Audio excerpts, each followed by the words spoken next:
Monsieur le Président, Madame la Secrétaire générale, je prends la parole pour déplorer et réfuter les accusations infondées qui viennent d'être formulées par le représentant de la RDC.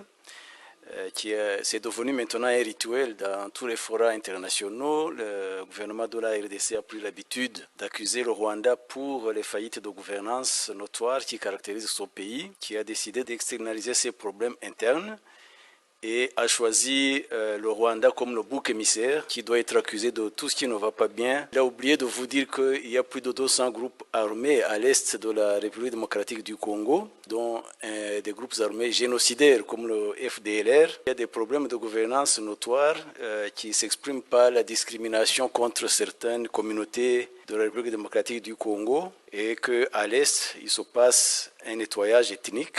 Tout cela, il a oublié de vous le dire. Il a mentionné les problèmes de déplacés internes. Il a oublié de vous dire que le Rwanda abrite plus de 90 000 réfugiés congolais et que l'Ouganda en compte probablement un plus grand nombre. Il a oublié de vous dire que les forces armées de la République démocratique du Congo se sont associées avec les groupes armés génocidaires et les milices diverses, avec les mercenaires européens pour mener la guerre contre une partie de la population congolaise. Avant même la résurgence de ce groupe armé, le M23, le gouvernement de la République démocratique du Congo avait décrété un état de siège dans la province du Nord Kivu et de l'Ituri. Ça, c'était en mai 2021. Ça veut dire que ces problèmes existaient bel et bien avant la résurgence du groupe armé qu'il a cité.